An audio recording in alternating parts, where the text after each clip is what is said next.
Welcome to the Aerospace Ambition podcast. I'm Marius, an engineer with a deep passion for sustainable aviation and AI. In today's discussion, we'll explore several fascinating topics, including the aviation industry's net zero targets, the development of sustainable aviation fuels, the advent of new aircraft types, the impact of contrail warming, and strategies to enhance consumer awareness of a trip's environmental footprint. Joining us today is Dr. Daniel Rutherford of the ICCT, that is, the International Council on Clean Transportation. Dan is the ICCT's first Senior Director of Research for Marine and Aviation, where he focuses on developing policies to reduce emissions from planes and ships with national and international regulators. Dan holds a BA in chemistry from the University of Minnesota Morris and a Master of Science and PhD in environmental engineering and science from Stanford University. Dan, welcome on the show. Great. Thanks for having me, Marius. I'm really excited to dig in today. It's great to have you, Dan. And before we dive into the ICCT, I have a personal question, and that is with regards to your communication on LinkedIn in particular, because I've been following you for quite a while. And what I love about your posts is that they are very factual and very numbers driven. And sometimes I'd say you also show a very passionate side, and there are funny posts among this as well. And so within this communication, how do you strike the right balance between being passionate or informal and yet remain facts driven and reputable? That's a great question. And I would characterize my approach as maybe a bit of a Frankenstein approach. It does sort of weave in our research, obviously, but I do try to be topical and engaging to the audience on LinkedIn. So it's a little bit of a work in progress.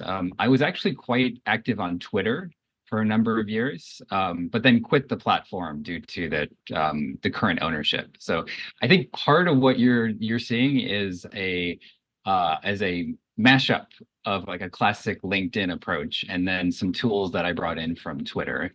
But I guess I'm kind of making it up on the fly rather than having a specific strategy there. Makes sense. That's why the messages are really to the point, I guess. And a lot of the messages are derived from facts that you and your organization, the ICCT, have been working out. So for our audience, what is the ICCT? What is its mission? It's an NGO. So where does the funding for all of these top-notch researchers comes from? Yeah. So the ICCT is a research-based environmental nonprofit with offices in 6 countries globally. We've been in existence for about 20 years now, and I joined in 2007. I was actually the 8th hire, and we're now up to about 170 research staff in total. So a lot of growth over that period. But our mission is really to work directly with environmental regulators worldwide to set better emission standards for all modes of transport. So we're not an advocacy organization, we're a research organization. And the model is really to try and bring the best science directly to regulators when they're making the decisions that influence the transportation sector. So as part of my job, I have done a lot of work at the International Civil Aviation Organization, or ICAO, on aircraft, and then its sister agency, the International Maritime Organization, or IMO. So day to day, I'm working a lot with regulators and industry and other research organizations to help inform decisions at those international bodies. So one of the outcomes is then also making statements about what is needed and in which quantities is it needed. Exactly. How would you describe the current targets for sustainable aviation? Great question.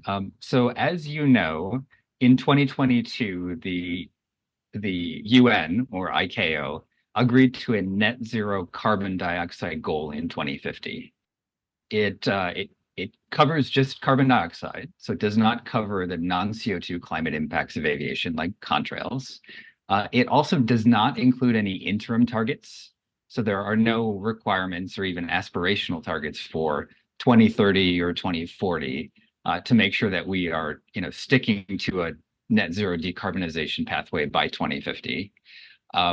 So it's it is an aspirational target, and ICAO will be relying a lot on member states to implement policies and regulations to get us on that pathway. I can contrast it a little bit with IMO's approach. Last year, IMO revised its greenhouse gas strategy. It adopted basically the same net zero 2050 goal, but it also adopted pretty aggressive interim targets.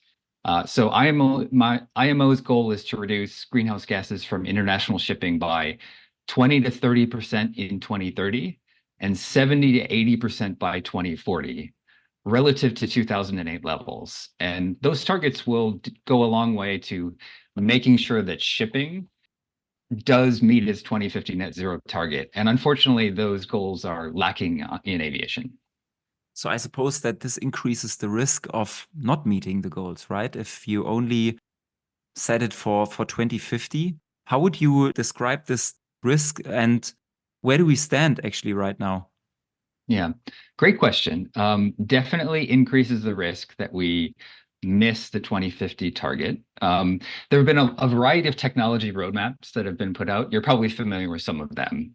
There are 3 or 4 from industry, there are a couple from government, and then ICCT released its own net zero roadmap back in 2022.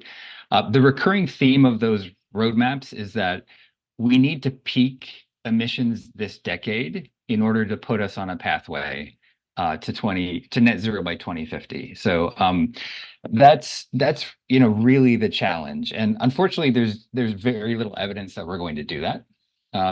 I've been looking at this in detail actually this week and kind of looking at the existing commitments and policies that we have and trying to ballpark what pathway we're on. And I mean, we're definitely making progress, especially given policies that have been adopted in Europe.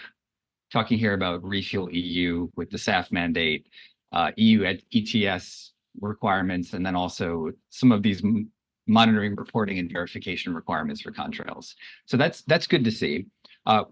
Clearly, we are not yet on a net zero path for aviation, but if you look at what's been agreed, we're kind of on the scenario that we call the action scenario in our technology roadmap.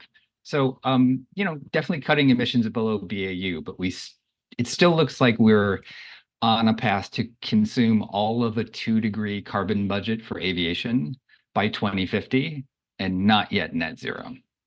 That's a pretty strong statement right there. And in order to put this into perspective, could you maybe elaborate on the different kinds of scenarios that you modeled? Yes, so we have 4 scenarios. Yeah. Business as usual, action, transformation, and breakthrough. And the breakthrough scenario is net zero, and in essence, a 1.75 degree Celsius pathway for aviation. The action scenario is our least ambitious scenario below BAU. And it envisions about 30% cut in cumulative CO2 by 2050 relative to BAU, which is good. But we would still surpass a 2-degree temperature target for aviation by 2050. So in terms of the time scale, there seems to be a sweet spot. And that is, you have the long time scales of, the aviation industry with all the safety concerns, etc. Yeah. The long lead times for products to market. And yet you need to act quickly and you need to act ambitiously. So how do you strike that balance? Yeah. So I'm very focused on 2035 for aviation. And let me explain why that year is important. So because of the long time scales for technology development and then also fleet renewal, it's important to give the aviation sector enough lead time to make meaningful changes on the technology level. Goals that are too soon tend to tip towards offsetting requirements. So not reducing emissions in sector, but rather purchasing emission reductions from other sectors like forestry or the power sector. And then, as we discussed, very long-term targets end up being, difficult to to monitor progress towards. So I think 2035 is really the right timescale. That's the timescale for the science-based targets initiatives, which I think we'll talk about a little bit later. And it also is consistent with like the aircraft development programs of manufacturers like Airbus and Boeing. They're really thinking about like what is the replacement cycle for their current narrow body fleet around that time. So I think 2035 is the year that strikes the right balance. All right, so now we've settled on a good time scale to act. And the next question would be, how should we define the targets? I mean, one could set the targets in absolute terms, absolute emissions, or one could put out relative targets in terms of efficiency, for example. How do you look at this? And are you in favor of any of the two? I mean, broadly speaking, there are two different types of targets for the aviation sector. One would be a carbon intensity goal, which would be, in essence, emissions per RPK or RTK. And the alternative would be an absolute emissions goal, which would just be tons of CO2 emitted. And I mean, they each have their place. However, I mean, simple observation, the atmosphere does not care what the carbon intensity of aviation is. I mean, ultimately, it reacts to how much carbon dioxide and other greenhouse gases are emitted. That leads to a temperature response, and then that leads to impacts on the world. So fundamentally, in the long term, we really need to be thinking about absolute emissions, not relative emissions. But for certain policies, it does make sense to have carbon intensity goals. And I'll give you an example. One of the first things I did at the ICCT was help develop the world's first fuel efficiency standard for new aircraft.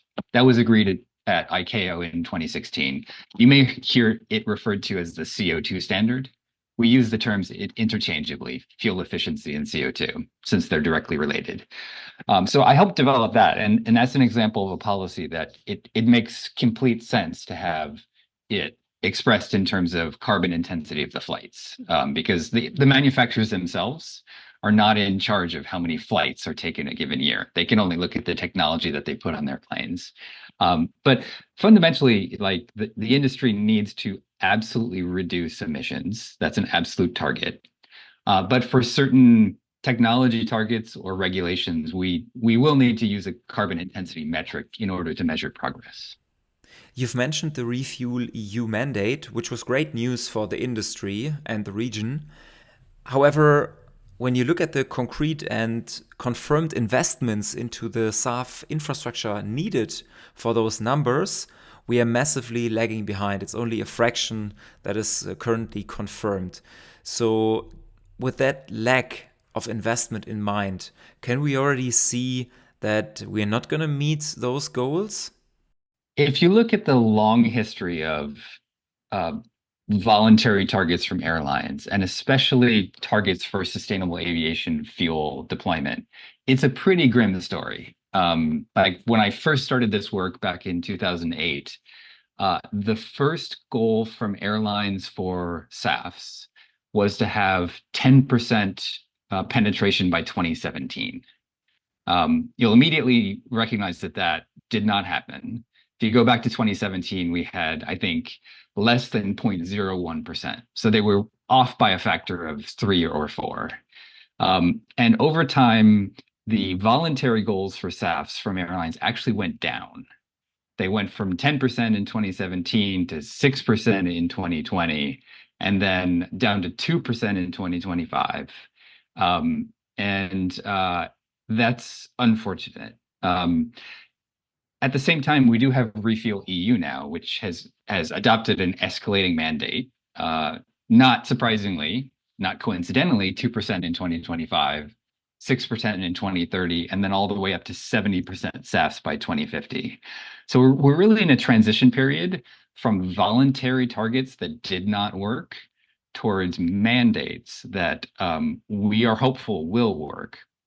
And then there's also a separate debate about incentives and the role that that will play. But I think there's reason to be hopeful as long as governments require the use of SAFs and then also that they have high requirements for feedstock quality, because as you know, there are good SAFs and bad SAFs, and you can't just say because it's an alternative fuel, it's going to reduce emissions. But we're pretty happy with the Refuel EU legislation as written. You've just mentioned the quality of different SAFs, and this, I suppose, is a synonym for the sustainability. Of course, the scalability is also an aspect that we need to take into account. And so naturally, we probably have to trade off the quantity versus the quality of these fuels. How do you look at this trade-off? Yeah. Personally, I'm in the camp that says we need to get the quality right first before we scale up the quantity.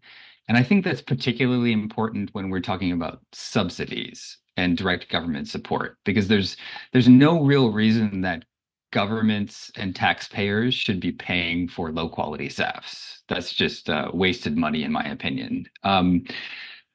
In terms of like what's a reasonable volume, Refuel EU is requiring 6% SAFs by 2030.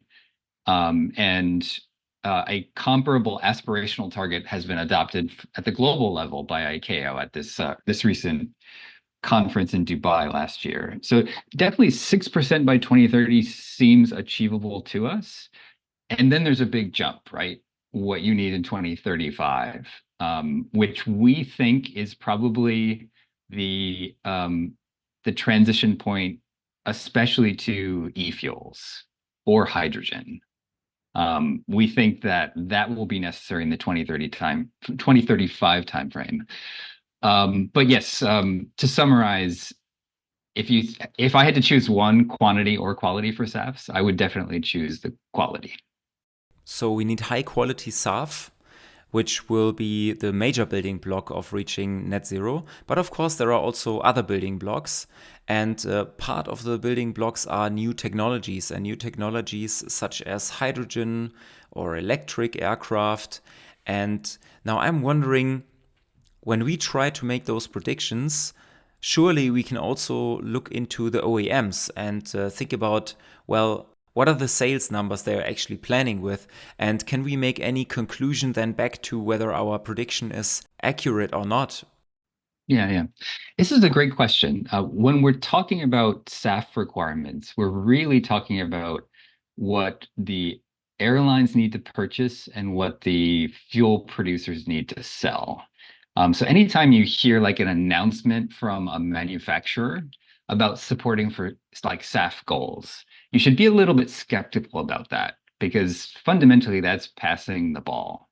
Now, there will be some minor modifications needed to engines and fuel systems to make sure that new aircraft can burn 100% SAFs. So not SAF blends, but neat SAF.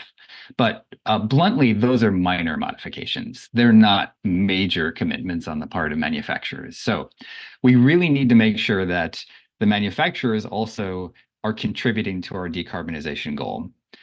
If you look at ICCT's net zero technology pathway, we conclude about a third of the potential mitigation through 2050 comes from efficiency.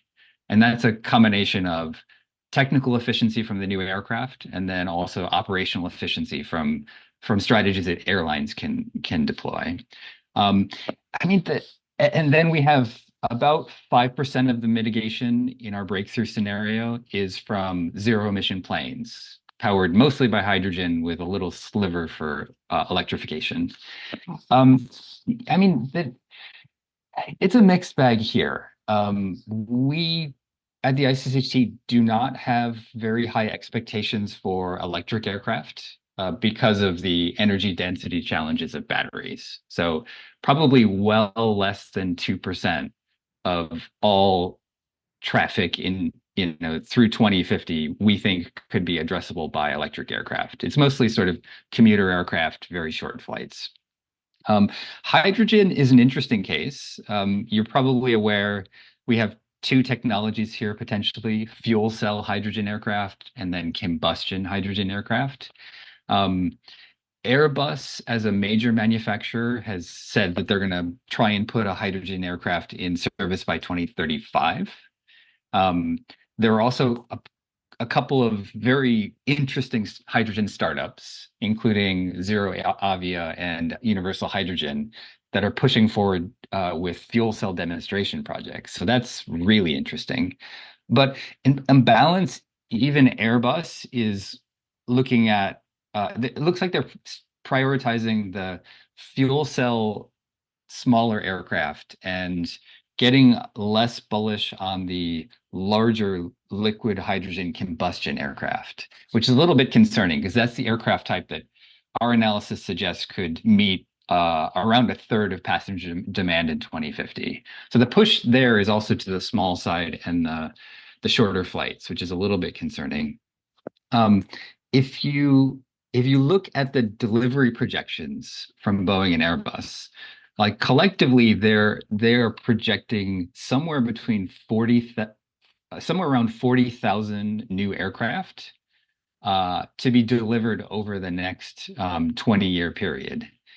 That's a really concerning number if they're not making substantial investments in zero emission planes, because if you calculate out the expected emissions from those new aircraft, and you compare it to a net zero carbon budget, it implies that all new aircraft delivered after 2035 will need to be net zero emitters throughout their entire operational lifetimes in order to match those two numbers. And that's a really challenging exercise if you think about the SAF commitments we have and then also the investments we're seeing in zero emission planes.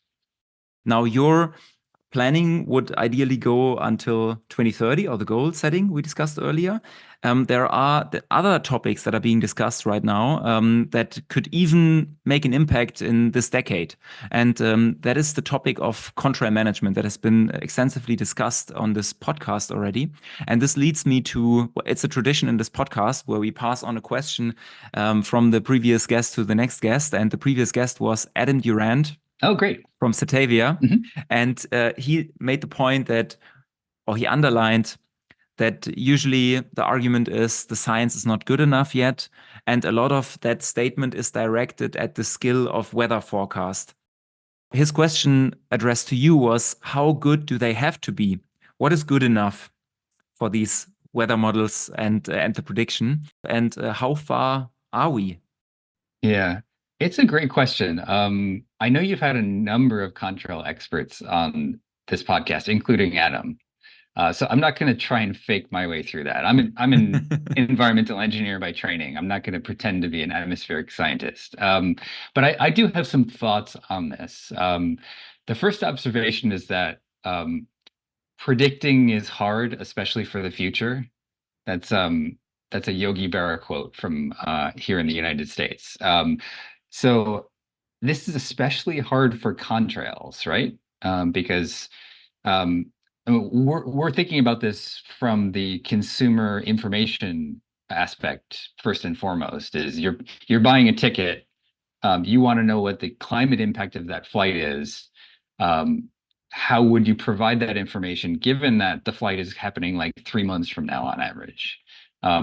So my understanding is that we're getting pretty close to having a good estimate of contrail impact on average for an airline's operations, but that the trick is it's still quite tricky for individual flights. And if you talk to like the experts like Stephen Barrett at MIT, for example, he will tell you that if you look at the per flight level and you compare sort of predicted contrails using a model like COSIP, and then you compare it against observational satellite data, it doesn't match up particularly well for individual flights. Like 90% of the time you're off.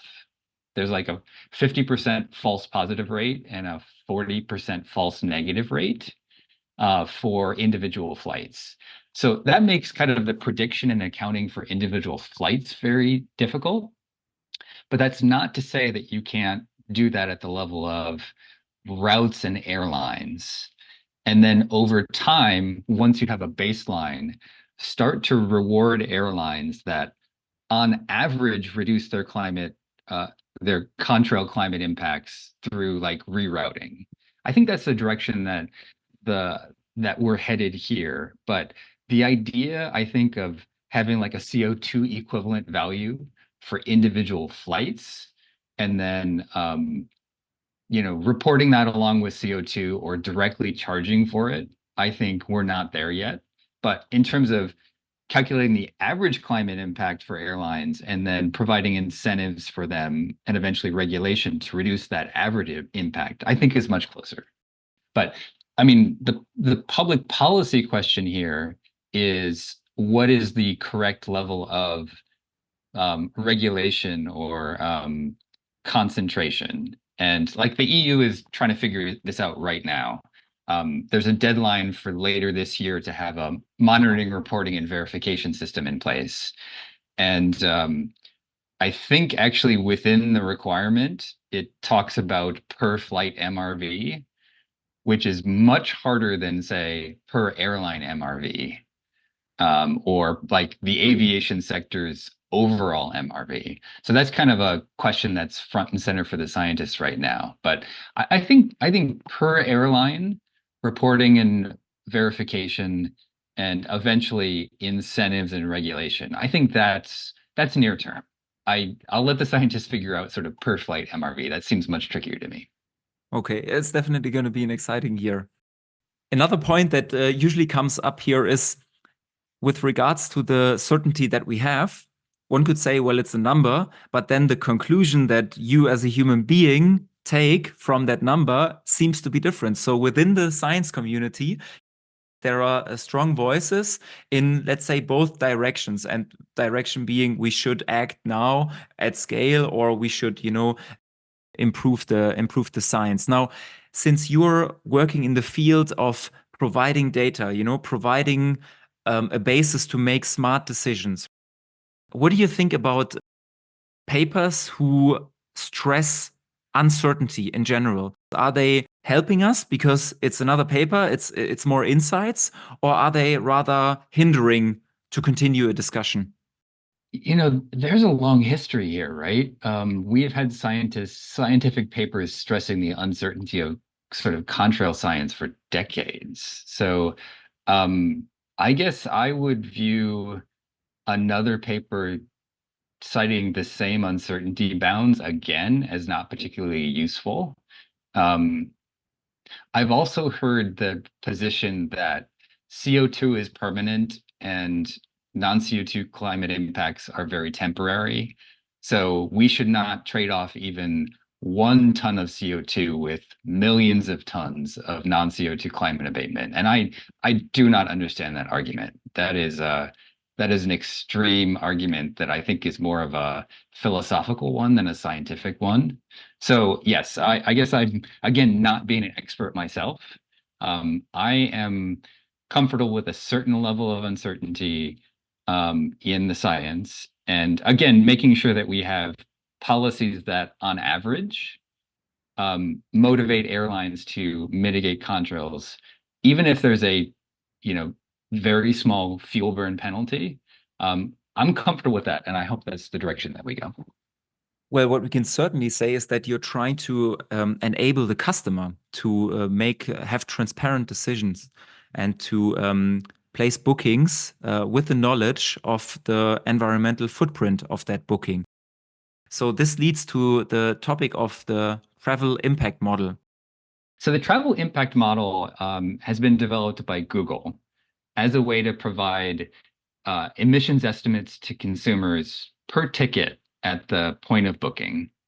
And it was rolled out globally in 2022 and is currently implemented on a number of travel search engines, including Google Travel, or sorry, Google Flights, Expedia, Booking.com, Sabre, and Skyscanner.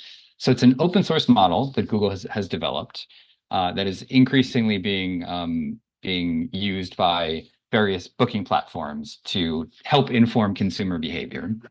ICCT is coordinating a advisory committee in partnership with Google, and that is constituted of experts from airlines, civil society, governments, and research organizations to advise Google on how to refine the travel impact model over time. So it's a really exciting partnership that has been ongoing for about 9 months now. Um, our current focus is really to get the fuel burn and the CO2 estimate as precise and accurate as possible. That's been the near-term focus. But we are also working on sort of the making it more comprehensive by integrating non-CO2 climate forcers, and then starting to think about how to make the model future-proof. And to define that, that's making sure that it rewards things like sustainable aviation fuels, hydrogen aircraft, and other technology developments. So yeah, it's a really exciting enterprise. Going back to the idea of prediction, fundamentally what TIM does, it uses a number of years of historical data to try and predict emissions from a future flight. That's what we're doing. And for fuel burn and CO2, this is relative. It's not easy, but it's tractable, right? Like we know pretty well how much fuel an aircraft consumes. There's pretty good data on the load factors, so you know how many people to apportion those emissions across. We have pretty good data on typical flight paths for aircraft, et cetera. So using historical CO2 data to predict future CO2 data is doable. The trickier one is contrails, as we just discussed, because weather changes every day. Flight altitudes might change in the future. ISSRs might be different on a given day. So that prediction aspect makes it tougher for contrails than for CO2. But yeah, we are working on it and hoping to have an interim solution to integrate contrails into TIM in the near future. That's very fascinating thinking about that, because yesterday, once again, at this event, there were a couple of presentations also on the customer willingness to pay a premium in order for the flight to be more sustainable. And I'm wondering, how is this different, like in the checkout process, for example, opting in for a offset with a little bit of a premium? How is that different from the psychology when seeing, the different kinds of emissions between two flight options? Yeah. Well, the focus of Tim and the advisory committee is basically getting the data right. So we are developing an open source model that is accessible through an API for any travel booking platform that wants to use the data. It's a little bit separate from the question of how those websites display the data, and then also how consumers use it. So that's kind of a separate step. So my focus is really on getting the data correct. But it is an interesting question, right? So imagine you have a flight and you have an economy class ticket from an airline, which also purchases sustainable aviation fuels. How might that be integrated into a booking platform? Could you have actually multiple fares and multiple emissions estimates for the same ticket on, like, the same seat on the same flight for the same airline, that are a function of how much SAF the consumer would like to purchase? So you might have one price and one emissions estimate for a flight with no SAF attributed to it, and then a different price and emissions for a ticket that has like 10% SAF or 20% SAF. That's kind of an interesting future question. Lufthansa is already implementing something similar to this through its Green Fares program, but eventually you might see a booking platform like Expedia do that for a number of airlines using the basic TIM data set as an input. Circling back to the non-CO2, one open question that I still have is, I think what you said is pretty much in line with all the previous guests, and then contrail experts, like you said, regarding the difference in certainty of individual flights versus fleet, or an aggregation over long periods of time. I'm wondering, couldn't you take this average, or couldn't you then just settle on let's take the fleet, or let's take the average and include this in the TIM? in this travel impact model then, because this is much more certain? Yeah. So, a couple of thoughts here.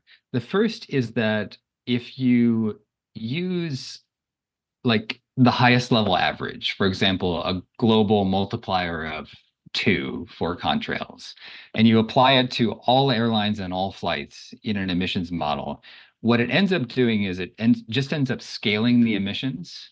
It doesn't end up changing the attractiveness of any given flight. You're just multiplying everything by 2. And a lot of websites do this. However, the explicit goal of TIM is to modify consumer behavior. Like that is really what we're focused on. We're not focused on offsetting or trying to get people not to fly or to take trains instead. It's really focused on getting them to choose the better flight. And just smearing an average across every flight does not get you there. So we are trying to do something more sophisticated, and I can't share too much information about that yet. But currently, we are looking at trying to um, differentiate the non-CO2 impact at the level of route, season, and time of day. Those are 3 variables that we think are tractable, and we think we can use those to differentiate flights that are very conducive to forming persistent contrails that warm the planet from those that are not on an average level. And then eventually we need to figure out the question of, all right, we've identified those flights. How do we reward airlines that reduce those impacts? And that's a separate, really fascinating question that we're starting to pick at. But yes, I think it's very unlikely that you will see like a CO2 equivalent estimate for contrails at a per flight level applied like directly through the TIM. We just don't think the precision is there yet. That makes a lot of sense. And you've mentioned a couple of platforms, which offer consumers the possibility to compare different flights and different airlines. I'm wondering, such a model, from a commercial point of view, how important is this actually for such a platform? Is this also maybe a chance to become the source of truth when it comes to whether the flight is sustainable or not? Is it a way to differentiate one platform from the other? So it's likely not a way to differentiate. Well, actually, it's a way to put you on a team, I think. So recall that the travel impact model is an open source model that we're working very hard to make, accurate, precise, transparent, scalable, et cetera. So it's really a question of like, would a booking platform want to adopt TIM or not? And so it's like, do they want to be on team transparency or not on team transparency? It's not really going to allow those booking platforms that adopt it to differentiate themselves on the data side, but they could differentiate themselves on how they display the data, right? That's completely up to the booking platform. Where it could really be useful in differentiating is at the airline level. So if you think about what we're doing, providing this emissions estimate to consumers, it's a lot like providing calorie counts on menus at restaurants. And in doing so, people who are watching their weight and trying to be healthy can choose the lower calorie count option. Similar thing for flights. Interesting research on this. If you look at what has happened in the restaurant industry since a lot of menus have started to provide that calorie information, there's been a little bit of a shift in what offerings people order, but there's been a larger shift in what dishes are provided. So that is to say, consumers are changing their behavior a little bit, but chefs are changing their behavior more, and they are providing lower calorie eating options. We well may see the same thing as this emissions disclosure gains steam. People will, I think, on the margin, some of them choose less emitting flights, but it also will provide an incentive for airlines to invest in clean planes and fuels in order to differentiate themselves on the platform. And that might actually be the biggest impact of the overall TIM work. Sounds very promising. So let's get everyone on team transparency then. Mm-hmm. And I guess transparency is also one of the sub goals of the Science-Based Targets initiatives. And I'm wondering who's involved in this initiative and what is the goal behind this? Yeah. So the Science-Based Target Initiative is actually a very broad and influential framework. I think it's been around certainly at least 10 years now. It's a coalition of NGOs, including WWF, CDP, I believe, Global Compact, et cetera. And it's a broad framework for identifying voluntary corporate targets that are consistent with, you know, the climate reduction goals in essence. So there are hundreds of different pathways under SBTI for specific industries. ICCT helped develop the aviation pathway within SBTI, and it's really a framework for fundamentally for airlines to set near to midterm greenhouse gas reduction targets. Generally, the focus is on targets for 2035. So framework for voluntary reductions. We've developed both a well below 2-degree scenario and a 1.5-degree scenario under SBTI. And those scenarios require between like a 40% and a 52% reduction in the carbon intensity at an airline level by 2035 compared to 2019. So pretty significant cuts in carbon intensity. There have been a number of airlines that have signed on to the well below 2-degree pathway. Unfortunately, no airline has yet committed to the 1.5-degree pathway.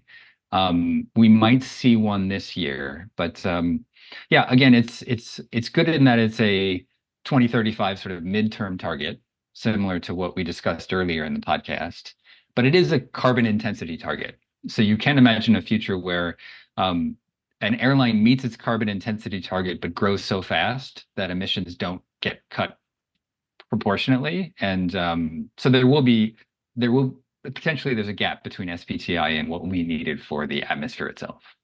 One last topic that I'd like to cover is the how to introduce this. It's always fascinating to push technology. And for example, I'm living in Munich right now, and there are a couple of players, for example, of advanced air mobility. Some call it air taxis, but as a subset of that. And of course, another topic that is fascinating to many aviation enthusiasts is flying supersonic. And I'm wondering, those things, maybe starting with supersonic flight.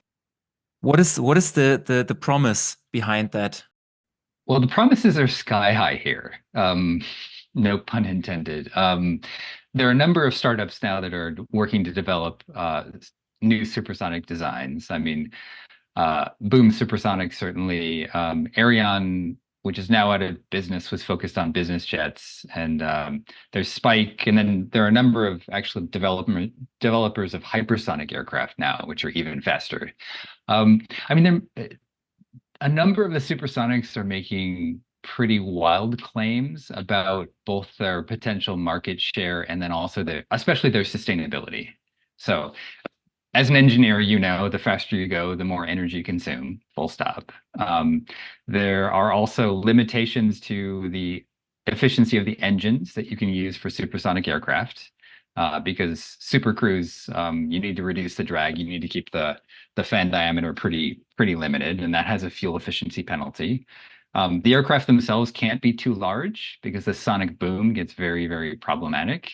And then also their range will be limited. So trans-Pacific flights will not be possible without a refueling stop.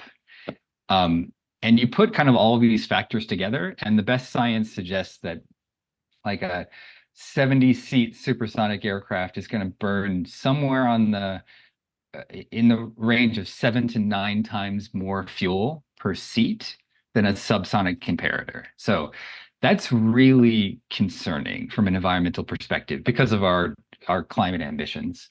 Um, Supersonic aircraft also operate very high in the atmosphere, 51 to 60,000 feet instead of 30 to 40,000. And because they operate in the stratosphere, there's concern that they will have unique climate impacts. And just to give you a ballpark figure, a subsonic aircraft emits water vapor and black carbon and NOx. And the residence time of that pollution in the atmosphere is like 2 to 3 days. In essence, the pollution washes out of the atmosphere in that time frame. A supersonic aircraft operating in the stratosphere, the residence time of the pollution is 2 to 3 years. And accordingly, there's concern that they will have a much larger climate impact, even above and beyond the CO2 emissions. So I'm concerned about supersonics from an environmental perspective if they were to succeed. That doesn't mean that we can't work on some of the supporting technologies for them. And two of them will be particularly important. In order for a supersonic market to really develop, we will need to have low boom aircraft. The current sort of restrictions for overland flights are extraordinarily challenging for supersonic aircraft economics. So if you really want to see widespread supersonic flight, we need to develop low boom technologies. And NASA, in fact, is working on this right now with its demonstrator aircraft, the Quest aircraft. The other thing we will need is massive volumes of low-cost sustainable aviation fuel. That's very clear. The economics of Concorde was already challenging, but imagine you have to pay 3 to 5 times more for SAFs than for fossil jet A, and also try and still make money as an airline. That's really, really challenging. So clearly we need a lot of work on sustainable aviation fuels. And I can see a future where this combination of low boom technologies and sustainable aviation fuels enables a new supersonic aircraft market, but not before 2040, maybe not before 2050. So is it, you mentioned that some technologies may come along that could be useful for, other applications maybe. Does it justify that we are developing now supersonic aircraft though? I would say if we're developing supersonic aircraft that don't apply those technologies and can't apply the technologies, it's probably a dead end. So if we released a study on the environmental impacts and economics of supersonic aircraft with MIT back in January of 2022, and that paper concluded, in essence, you would need to have both low boom aircraft and very inexpensive SAFs in order for the market to materialize. So I don't think we should rush it, right? I don't think that there's a case for trying to build a supersonic aircraft that is not low boom and is based on promises of SAF introduction that can't be supported yet. I think that is not a smart move. All right. I introduced this topic by making a comparison to advanced air mobility, and actually, I'd like you to comment on that, whether that was smart or not. My thought was that the promise behind those things is usually that time is money, especially in the business world, and that you can save time. And from what I learned, advanced air mobility or the air taxis, right now, the most promising application is to get faster to the airport, for example, from the city center. So Exactly. for me, saving an hour may be in the three digits. I don't know, €100, $100 to save 1 hour. So that for me makes it only attractive for businessmen, for high management. Do you think it's fair to compare those two technologies then with that regard, or is there anything I'm overseeing completely in advanced air mobility? So I don't know advanced air mobility well. I think your intuition to look at the time savings is a good one. And this report I mentioned just now, the modeling with MIT, they specifically looked at the value of time savings in their modeling for supersonic aircraft. So if you're interested in the question, I'd encourage you and your listeners to look at the report. I don't recall exactly what value they used, but it was in the sort of hundreds of dollars per hour. And that is a key assumption in the market analysis for supersonics. Like, what is the necessary time value of savings in order for a business traveler in particular to choose a supersonic aircraft versus a non-supersonic aircraft? So the figure is in that report. Again, when you combine the promises of supersonic aircraft manufacturers on SAF use, you kind of total the fuel bill and you compare that incremental cost of supersonics to the time value of savings that are estimated, the numbers don't pencil out. And that's fundamentally the driver of the conclusion that we need very low cost SAFs in order for supersonics to succeed. Okay. So time is the driver, and time is also the driver that pushes me now to ask you the last question. Okay. And that is to hand over a question to our next guest. And our great. next guest will be Haldane Dodd from ATAC. Oh, yes. Yep. And I'm sure well. You know him. Okay, that's great. And is there anything that comes to mind that you could imagine would be a good question? Yeah. No, I know Haldane well. It's actually a question about a comment he made at COP28. So we were together in Dubai last, I guess, December now. And he was kind enough to invite me to an ATAG event. And he made a comment in essence about the airlines being very willing customers for SAF producers, but that the incumbent fuel producers, in essence, oil companies, were not doing enough to produce SAFs for the airlines to purchase. So my question would be that, like, concretely, what policies does Haldane think will be needed to motivate the oil producers to produce more SAFs so that the airlines can purchase them and meet their net zero goals? All right, that's a good one. I'm going to link 3 resources in the show notes. And the first one is the ICCT Net Zero Technology Pathway. Mm-hmm. And then also a little bit more information about the travel impact model. And then last but not least, this study in collaboration with the MIT that also takes into account the monetary aspect of those transport modes. Other than that, Dan, thanks so much for being here. Great. Thanks so much for having me on. Really appreciate it. Talk to you soon. Goodbye. Bye-bye.